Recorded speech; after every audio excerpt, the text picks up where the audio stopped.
سکندر د سراپلس ښار محاصره کړ. یوه ورځ هغه د کلا د جاج اخیستلو پر وخت یوه وله ولیده چې په کلا ننوتلې وه. سکندر خپل یو څو تنه عسکر د ځان سره ملګري کړ او په دغه ویاله کې په لامبو وهلو سره کلا ته ننوتی. د ننوتلو پس هغوی د ښار یوه دروازه د باندې ولاړ پوځ ته په خلاصېدو کې بریالي سوه.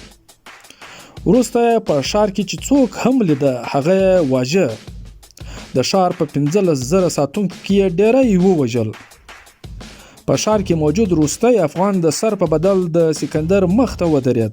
د ښار د هر کور او کوڅې څخه پر یونانیانو د غشو او ډبرو لکه بارانونه چې ورېده. دغه مقاومت د یونانیانو پرمختګ وځنډاوه. سکندر د تل په شان په میړانه سره د جنگ د مخ په کتار کې جنګېدی، خو دا ځل قسمت ورسره وفا ونه کړه. له یوې خوا ډبره راغله او سکندر یې رک پر ککرۍ ووهه. په دې سره د هغه پر سترګو تیاره وغوړېده او سر یې داسې پرله وګرځېدی چې سر لټې پر مځکه رایله سو. د خپل ستر قومندان دغه حالت یوناني پوځ وارخطا کړ. هغوی ژر تر ژره د سپر یعنی د ډالونو چتر جوړ کړ چې خپل ټپي مشر په خوندیتوب سره له جنګه وباسي. هغوی وکولای سو چې د ډهلونو په سایه کې خپل ټپي مشر تر خپل کمپ پورې ورسوي. که څه هم دوی د سراپلس ښار فتح کړ، خو یونانیان د خپل مشر په دغه حالت سره خورا وارخطا وه. د ټپي کېدو څو ورځې وروسته لا هم د سکندر تر سترګو توره تیاره وه او هغه له غږه هم لوېدلی و. طبیبانو ډېرې هڅې وکړې، خو د سکندر د سر ټپ د رغېدو نوم نه اخیست. ډېره موده پس سکندر یو ځل بیا روغ رمټ سو. کله چې هغه یو ځل بیا د خپل پوځ کومنده پیل کړه، نو ده ولیدل چې پوځ یې له تباهۍ ډک یوه جنګ کې ښکېل راغلی دی. د سراپلس د فتح کېدو وروسته لا هم مقاومت روان و. په زرګونو افغانان غرونو ته ختلي وه او د یونانیانو پر ترسیلاتو یعنی سپلای لاین باندې پرله پسې وارونه کول. د یونانیانو سپلای لاین د بلخ له ښار څخه پیلېدی. له دغه ځای څخه به د خوړو توکي او د جنگ لپاره اړین نور توکي په سمرقند او بیا سکندریه سکیټ او نورو سیمو ته وړل کېدل، چیرې چې یوناني پوځ تعینات وه. خو سمرقند چې د دغه سپلای لاین دویم مرکز و او د افغانانو تر برید لاندې هم و، هلته کې تعینات یوناني عسکرو ځانونه محاصره شوي ګڼل. په کلا کې موجود عسکر افغانانو له ډاره د باندې نس وراوتی. دا ځکه چې کوم عسکر له کلا راوتلی و بیا کلا ته نه و ننوتلی. یو جالب اړخ دا و چې یونانیانو چې به کله افغانان او سیتین قبایل ولیدل، نو بدنونو به یې کار پرېښود، ولې چې دوی به دونه ببر و چې د انسان ګمان نه ورباندې کېده. ویل کېږي چې د سکندر سلاکارانو دا وړاندیز کړی و چې باید د دې خلکو په خلاف د شپې لخوا جنگ وکړل سي. یعنی دوی دا غوښت چې د شپې په تیاریکه کې به یوناني عسکر د دوی ببر بدنونه نه ویني او په عام ډول به جنگ کوي.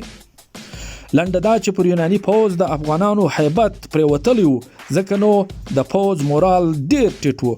خو سکندر بیا هم د سکندریه سکیټ د کلا جوړښت ته دوام ورکړ چې له امله دغه ټول مقاومت پیل شوی و. بل لور ته د سر دریاب له ها غاړې څخه سیتین قبایلو پر دغه کلا هر ورځ د غشو بارانونه کول. څو ځله یوناني عسکر به تر دریاب ور واوښتل او د سیتین قبایلو سره به سخت نښتې وکړي، خو دا طریقه هم کارګره نه ثابته شوه.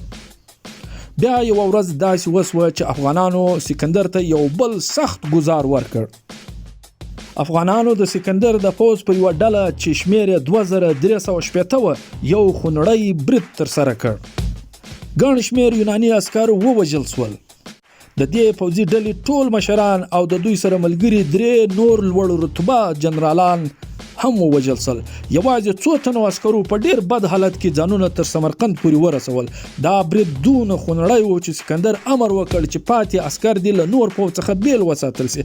هسې نه د افغانانو د هیبت له کیسو په اورېدو سره د نور پوځ مورال ورسره ټیټ سي. له دې برید وروسته سکندر په بیړه د سمرقند پر لور وخوځېد، خو هلته د موجود افغانان د ده تر رسېدو مخکې لا په غرونو کې خپل پټن ځایونو ته ستنېدلي وه. د افغانانو او د دوی سره ملګري د سیتین قبایلو دغه بریدونو سکندر زیات په غضب کړی و، ځکه نو هغه امر وکړ چې ځایي وګړي دي ووژل سي. ډېری کلي او کلاوې د خاورو سره خاورې کړل سوې، د هغوی کښت کرونده او باغونه له منځه یوړل سول، په زرګونو شمېره وګړي ووژل سو او پاتې یونانیانو د مینځو او غلامانو په حیث له ځان سره بوتل. خو افغانان بیا هم تسلیمېدو ته نه و چمتو او خپل مقاومت یې لا نور هم ټینګ کړ. څونه چې به یوناني پوځ ظلم کاوه، ځایي وګړو به خپل مقاومت هم رګړندی کاوه. اوس نو عادي وګړي هم له یونانیانو سره په چل کې سوه. هغوی هم په غرونو کې پټن ځایونه جوړ کړي وو. کله چې به یوناني عسکرو پر یو کلي برید کاوه، د کلي ټول وګړي به وار له مخه بله غرونو ته ختلي وو.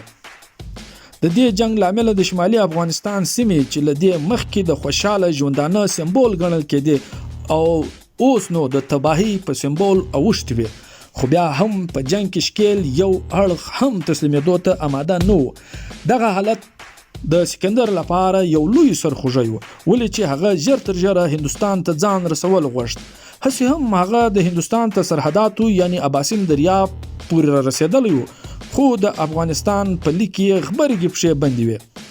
پر هندوستان د برید لپاره سکندر له یونان څخه 22,000 تازه دم پوځ راغوښتی و، خو د افغانانو د مقاومت له امله هغه پوځ هم په دې لیک کې اخته کړل سو. ویل کېږي چې د سکندر چې څونه پوځ په افغانستان کې ووژل سو، هومره شمېره پوځ یې نه له دې وړاندې او نه له دې وروسته وژل سوی دی. د هغه د پوځ مورال دونه ټیټ سوی و چې هغوی د افغانستان اوبه څښلو ته هم نور چمتو نه و چې هسې نه افغانانو پکې ځار اچولی وي. سکندر مجبور سو چې په پوځي کمپونو کې د نوو څاهونو د کیندلو امر وکړي. یا په یو ساړه ژمي کې سکندر په دې پوه سو چې نور یې د افغانانو سره د جنگ په میدان کې نسی معلومولی. هغه پرېکړه وکړه چې له دغه لی څخه به د ووت لپاره نوې لارې لټوي. بیا نو سکندر څه وکړل، پر دې به پر روانه برخه کې غږیږو.